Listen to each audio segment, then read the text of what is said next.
আসসালামু আলাইকুম, সবাইকে স্বাগতম।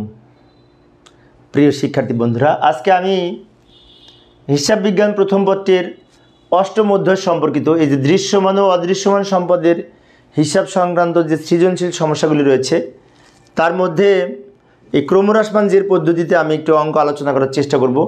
ক্রমহ্রাসমান জের পদ্ধতিতে এটি আমার চতুর্থ ক্লাস। ইতিপূর্বে 3টা ক্লাস আমি নিয়েছি ক্রমহ্রাসমান জের পদ্ধতিতে। সেই ক্লাসগুলি আশা করি তোমরা দেখেছো। তো যারা আমার ক্লাসগুলি নিয়মিত দেখো তাদের জন্য অনেক সহজ হবে, আবার আজকে যারা নতুন দেখছো তাদের জন্য সহজ হবে, সেইভাবে আমি আলোচনা করার চেষ্টা করব। তো আলোচনায় তোমাদের সাথে আছি আমি মোহাম্মদ সিরাজুল ইসলাম, বরিশাল সরকারি model school and college Barishal. চলো শুরু করা যাক। তো প্রিয় শিক্ষার্থী বন্ধুরা, এই যে প্রশ্নটি তোমাদের সামনে আমি উপস্থাপন করেছি, এখানে বলছে চৌধুরী অ্যান্ড কোং 2018 সালের 1 জুলাই তারিখে 8,20,000 টাকা মূল্যের একটি যন্ত্র ক্রয় করে, যার আনুমানিক আয়ুষ্কাল 10 বছর, ভগ্নাবশেষ মূল্য 50,000 টাকা। তো এই অঙ্কটি আমাদের অবচয়ের হার নির্ণয় করতে হবে, অবচয়ের তালিকা প্রস্তুত করতে হবে, পুঞ্জীভূত অবশ্যই করতে হবে, তাই না? এখন অনেক শিক্ষার্থীর মনে হতে পারে যে পূর্বের ক্লাসটি যেটি দেখেছিলাম তার সাথে তো এটি মিল আছে। না, একেবারে মিল নাই, একটু পার্থক্য আছে। কি পার্থক্য আছে? পূর্বের ক্লাসে আমি যে অঙ্কটি আলোচনা করেছিলাম সেখানে বলা ছিল চৌধুরী অ্যান্ড কোং 1 জানুয়ারি তারিখে মেশিন কিনেছে, বাট এইখানে কিন্তু 1 জুলাই তারিখে, একটু পার্থক্য আছে। তার কারণে এটা হাফ বছরের প্রথম বছরের অবচয় হবে। আবার আরও একটি পার্থক্য আছে, পূর্বের ক্লাসে আমি জাবেদা করেছিলাম, কিন্তু এখানে জাবেদা করতে বলেনি, জাবেদা না করে সরাসরি পুঞ্জীভূত অবচয় হিসাব প্রস্তুত করতে বলেছে। তাই প্রতিটি অঙ্ক আমার পর্ব একটু একটু পার্থক্য আছে, একরকম হলেও। তো যাই, প্রথমে আমরা অবচয়ের হার নির্ণয় করার চেষ্টা করি। তো অবচয়ের হার নির্ণয়ের জন্য এই যে আমি উদ্দীপকটা নিয়ে এসে উপরে রাখলাম, এইখানে অবচয়ের হার নির্ণয় করব। উত্তর ক। অবচয়ের হার নির্ণয়ের সূত্র কি জানা আছে? অনেকেই হয়তো জানো, তারপরেও বলছি। এখানে বলেছে দ্রুত ক্রমহ্রাসমান জের পদ্ধতি আর ক্রমহ্রাসমান জের পদ্ধতি এক কথা। দ্বৈত ক্রমহ্রাসমান জের পদ্ধতি আর ক্রমহ্রাসমান জের পদ্ধতি কিন্তু একই কথা, তাই হার নির্ণয় একই পদ্ধতি। উপরে 100%, নিচে আয়ুষ্কাল। 100%কে আয়ুষ্কাল দিয়ে ভাগ করে 2 দিয়ে গুণ হবে। বিষয়টি আবারও বলি, 100% হচ্ছে সূত্রের, ভাগ আয়ুষ্কাল, প্রশ্নে দেওয়া আছে 10 বছর, আর 2 হচ্ছে সূত্রের। যাই সমাধান করি। সমান দিই 100% ভাগ আয়ুষ্কাল কত, এই যে 10 বছর প্রশ্নে দেওয়া আছে, গুণ 2। এবার সমাধান করি, 20% হবে। 20% কীভাবে হলো?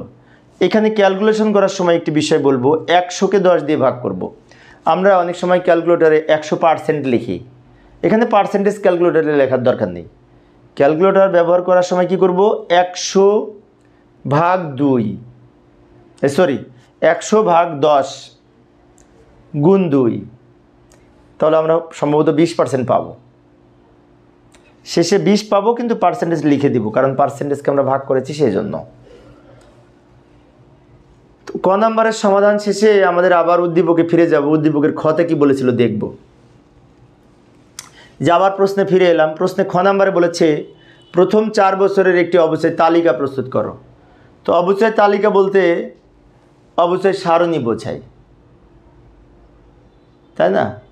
তো তাহলে আমরা অবচয় সারণী প্রস্তুত করি 4 বছরের। এই যে আমি ছকটা উপরে লিখে রাখলাম, এখানে একটু সময় সেভ করার জন্য ছকটা আমি আগে দ্রুত উপস্থাপন করলাম, তাহলে আমরা একটু সময় সেভ করতে পারবো। ছক তো আমরা পারি, তারপরে আমি বুঝিয়ে দিচ্ছি। এইটুকু হচ্ছে উত্তরের অংশ, আর উপরে উদ্দীপকটা নিয়ে এসে রেখেছি, উদ্দীপকের কিছু অংশ উপরে নিয়ে এসে রেখেছি। এই উদ্দীপক দেখে আমরা সমাধান করব। তো ছকটা কীরকম হবে, একটু ছক সম্পর্কে পরিচিত হই। প্রথমে বছর লিখব, তারপরে মেশিনের প্রারম্ভিক মূল্য লিখব, তারপরে অবচয় লিখব। অবচয়ের পাশে আমরা 20% লিখে রেখেছি। এই 20% কোথায় পেলাম? অঙ্কের মধ্যে কিন্তু 20% নাই। এই 20% আমরা ক থেকে নির্ণয় করেছি। আর সমাপনী মূল্য, প্রারম্ভিক থেকে অবচয় বাদ দিয়ে সমাপনী মূল্য হবে। শেষে ক্রমযোজিত অবচয়, মানে অবচয়গুলো যোগ করে করে এখানে লিখব। তো যাই, লিখলে আরও সহজ মনে হবে। ছক দেখলে ছক মুখস্থ করা কঠিন, কিন্তু ছক অনুযায়ী যখন আমরা অঙ্ক করি তখন অনেক সহজ মনে হয়, তাই না? তারপরেও কিন্তু ছকটা আমাদের মনে রাখতে হবে। বছরের ঘরে এই যে 18 সাল থেকে শুরু হবে, 2018, 2019, 2020, 2021, এরপরে প্রারম্ভিক মূল্য কত লিখব, তাই না? প্রারম্ভিক মূল্য লিখব এই যে 2018 সালে 4,20,000 টাকা একটি মেশিন ক্রয় করে, ভগ্নাবশেষ মূল্য 50,000। তাহলে আমাদের প্রারম্ভিক মূল্য যে দামে কিনেছিলাম সেই টাকাটাই লিখব। এই 4,20,000ই হবে। 4,20,000-এর আমরা এখানে 20% হিসেব করে লিখব।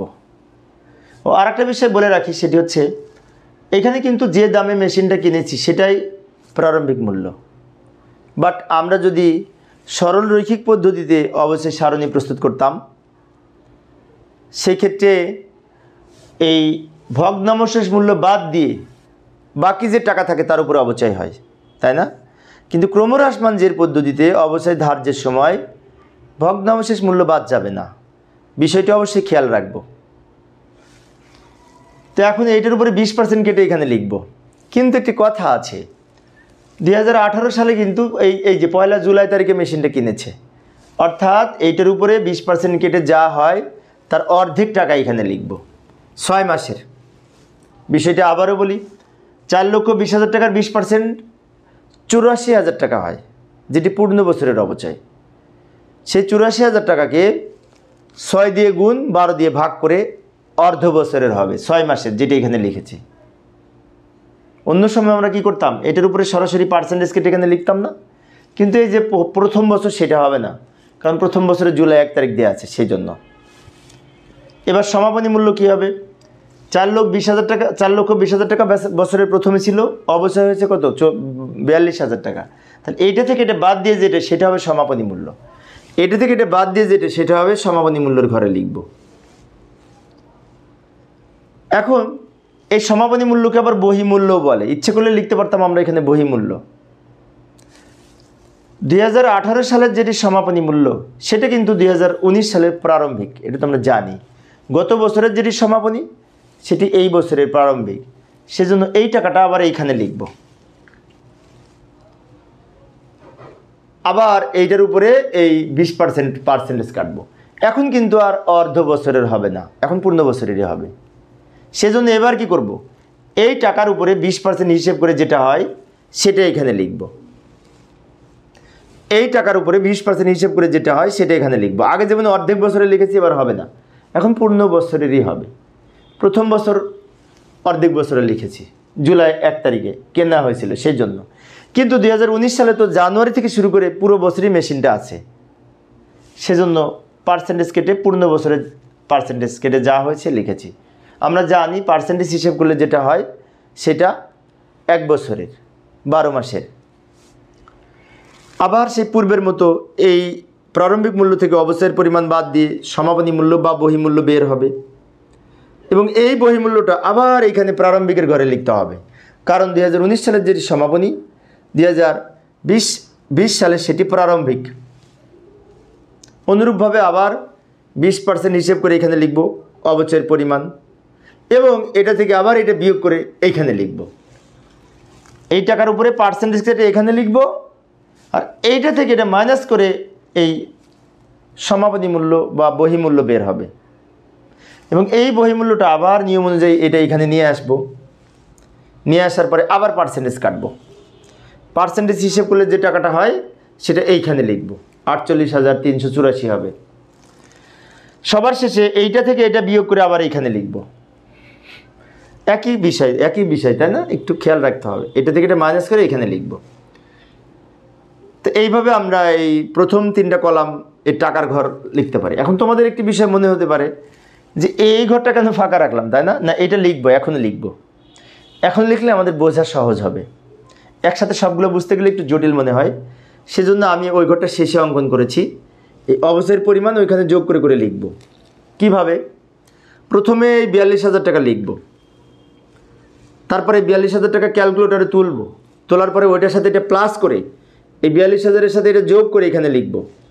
এইটা ক্যালকুলেটরে থাকা অবস্থায় এইটার সাথে আবার এইটা যোগ করে এখানে লিখব, এইটার সাথে আবার এইটা যোগ করে এখানে লিখব। আমি আরেকবার বলছি, মুছে দিলাম আরেকবার বলছি। 42,000 টাকা প্রথমে এখানে লিখব, 42,000 আর এই অবস্থায় দুই অবস্থায় যোগ করে আবার এখানে লিখব, এইটার সাথে আবার এইটা যোগ করে এখানে লিখব, এইটার সাথে আবার এইটা যোগ করে এখানে লিখব। এটা হচ্ছে ক্রমযোজিত অবস্থায় প্রতি বছরের অবস্থায় বাড়তে থাকবে আস্তে আস্তে ধারাবাহিকভাবে। তো এইভাবে আমরা অবশ্যই সারণী প্রস্তুত করতে পারি ক্রমহ্রাসমান জের পদ্ধতিতে। তো একটি বিষয় বলে রাখি, এই যে মেশিনের সমাপনী মূল্যর আরেক নাম বহিমূল্য, অনেক বইতে হয়তো বহিমূল্য লেখা থাকতে পারে। আর ক্রমযোজিত অবস্থার আরেক নাম হচ্ছে পুঞ্জীভূত অবচয়। তো এখানে পুঞ্জীভূত অবচয় লেখা যেত। খ নাম্বার শেষে আবার উদ্দীপকে ফিরে যাব গ করার জন্য। এই যে আমরা আবার উদ্দীপকে ফিরে এলাম গ নম্বরের সমাধানের জন্য। গ নম্বরে বলেছে 2018 থেকে 21, 18, 19, 20, 21 4 বছরের পুঞ্জীভূত অবস্থায় হিসাব প্রস্তুত করতে বলেছে। পুঞ্জীভূত অবস্থায় হিসাব মানে খতিয়ান। তো আমরা এখন খতিয়ানের ঘর প্রস্তুত করব। যাই সমাধানের চেষ্টা করি। এই যে এইখানে আমি পুঞ্জীভূত অবস্থা হিসেবে ছক অঙ্কন করলাম। খতিয়ানের ছক তো আমরা সবাই অঙ্কন করতে পারি, তাই না? খতিয়ানের ছক চলমান জের ছকে আমাদের সাধারণত যারা ব্যবসা শিক্ষায় নবম শ্রেণী থেকে যারা পড়তে পড়তে আজ পর্যন্ত এই হিসাবের অঙ্কগুলি করতেছো তাদের বিষয়ে একটা কথা বলি। তোমরা এই খতিয়ানটা চলমান জের ছকে নবম শ্রেণীতে শিখছো, দশম শ্রেণীতে প্র্যাকটিস করেছো, একাদশ শ্রেণী এতদিন যাবৎ বিভিন্ন সময় চলমান জের ছকে খতিয়ান করার প্রয়োজন হয়েছে, হয়নি? 2 নম্বর অধ্যায় আছে খতিয়ান সরাসরি ইন্টারমিডিয়েট বইতে, সেজন্য তোমরা খতিয়ান পারো। তাই ছকটা আমি একটু দ্রুত লিখে দিলাম। তারপরেও একটু পরিচিত হওয়ার জন্য বলছি, তারিখ বিবরণ জাবেদা পৃষ্ঠা ডেবিট ক্রেডিট জের ডেবিট ক্রেডিট, এটাই তো হয় নির্ধারিত ছক চলমান জের ছকে, তাই না? এবং এখানে হিসাবে কোড নং লিখবো, এখানে হিসাবে নাম লিখবো। এটা আমাদের কিন্তু এই গ নম্বরের উত্তর কিন্তু নিচের অংশটুকু। আরেকটা বিষয় বলি, তোমাদের মনে হতে পারে উপরের অংশটুকু আবার কি? উপরের অংশটুকু হচ্ছে ওই যে খ নম্বরের যে আমরা অংশটুকু, সেটা আমি কিছু অংশ নিয়ে এসে রেখেছি। খ নম্বরের যে আমরা অবশ্যই সারণী প্রস্তুত করলাম ওটা এখানে নিয়ে আসলাম, কারণ আমরা যখন এটা তৈরি করব তখন ওটা দেখার প্রয়োজন হবে, ওটা দেখে দেখে আমরা টাকা লিখব, সেজন্য উপরে রাফ হিসেবে উপরে লিখে রাখলাম বোঝার জন্য। ওটা অঙ্কের সমাধানের অংশ না, ওটা রাফ অতিরিক্ত অংশ। কিছুক্ষণ আগে যেটি করেছি তোমাদের তো যারা খাতায় করবে খাতায় লেখা থাকবে, কিন্তু আমার সামনে তো খাতা নাই, কিন্তু কিছু তো দেখে আমাকে লিখতে হবে। তাই খ নম্বরের অংশটা উপরে এখানে লিখে রাখলাম। এইটুকু আমাদের গ নম্বরের উত্তর। বারবার বিষয়টা কিন্তু বলছি। এইবার আমরা এখানে লিখব, কি লিখব তাই না?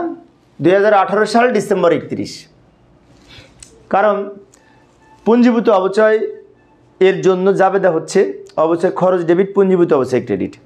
প্রতি বছরে আমরা একটা করে অবচয় নিয়ে জাবেদা করি, সমন্বয় জাবেদা যেটিকে বলে, যে অবচয় খরচ ডেবিট আর পুঞ্জীভূত অবচয় ক্রেডিট। সমন্বয় জাবেদা না করে সাধারণ জাবেদার মধ্যেও যদি থাকে অবচয় ধার্য করা হলো, তার জন্য কি জাবেদা করি? অবচয় খরচ ডেবিট, পুঞ্জীভূত অবচয় ক্রেডিট, তাই না? এই জাবেদাই তো করি।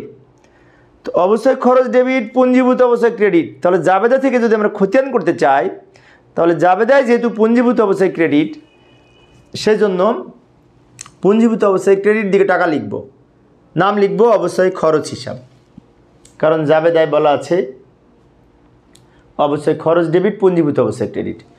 পুঞ্জীভূত অবস্থায় যেহেতু ক্রেডিট, তো পুঞ্জীভূত অবস্থায় ক্রেডিট দিকে টাকা লিখব, নাম লিখব অবশ্যই খরচ হিসাব। প্রশ্ন হচ্ছে টাকা লিখব কত? এই টাকা লিখব কত এটা দেখার জন্যই আমি উপরে ছকটা নিয়ে এসে রেখেছি। এই যে 2018 সালে অবচয় জাবেদা, এই যে 42,000 টাকা, ওই 42,000 টাকা আমরা এখানে লিখব, এবং এই 42,000 টাকা শেষের ঘরে চলে যাবে। ক্রেডিটে আসছে তাই ক্রেডিট দিকে চলে যাবে। আবার 2019 ডিসেম্বর 31 তারিখ দিয়ে এই যে 75,600 টাকা অবচয়, এটা নিয়ে আবার জাবেদা করব, সেম জাবেদা, অবচয় খরচ ডেবিট, পুঞ্জীভূত অবচয় ক্রেডিট। তাহলে আবার পুঞ্জীভূত অবস্থায় ক্রেডিট দিকে টাকা বসবে, নাম লিখবো অবশ্যই খরচ। টাকা হবে এই যে দ্বিতীয় বছরের এই টাকাটা 75,600, এবং এটার সাথে এটা যোগ করে আবার এটা হবে, এটাও ক্রেডিট, এটাও ক্রেডিট, ক্রেডিট ক্রেডিট যোগ করে এখানে ক্রেডিটে লিখছি। এরপর 2020 ডিসেম্বর 31, আমাদের কিন্তু 4 বছরের করতে বলেছে প্রশ্নে, খেয়াল করেছি।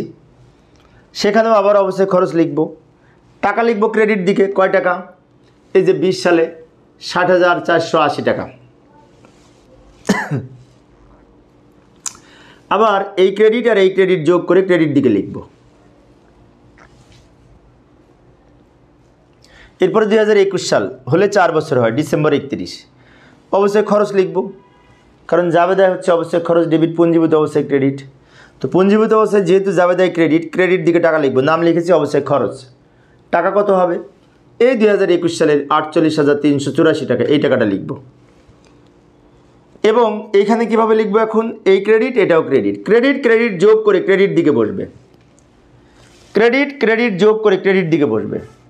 এবং আর একটা মজার বিষয় হচ্ছে, এই যে আমরা খ নাম্বারে অবস্থায় সারণী প্রস্তুত করেছি, সেখানে যে এই যে ক্রমযোজিত অবস্থার যে পরিমাণ 2,26,464 হয়েছে না, ওইটার সাথে এই টাকাটা মিলে যাবে, এই টাকার সাথে এই টাকা মিলে যাবে। কিন্তু এই যে লক্ষ্য করি মিলে গেছে, সেজন্য বলেছিলাম ক্রমযোজিত অবচয়, এর আর এক নাম পুঞ্জীভূত অবচয়। তো এইভাবে আমরা পুঞ্জীভূত অবচয় হিসেবে খতিয়ান করতে পারি। একটি বিষয় আবারও বলছি, উত্তরের অংশটুকু কিন্তু নিচের অংশটুকু উত্তর, উপরের অংশটুকু রাফ গণনা খ থেকে নিয়ে এসেছি। আশা করি তোমরা এখন পারবে।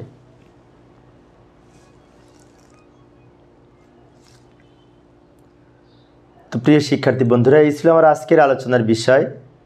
আমি একটা একটা করে অঙ্ক আলোচনা করি অল্প অল্প করে, যাতে তোমরা ভালো মতো বুঝতে পারো। তো আজকে এই পর্যন্ত। পরিশেষে সবাই ভালো থাকবে এবং সুস্থ থাকবে, এই কামনায় খোদা হাফেজ।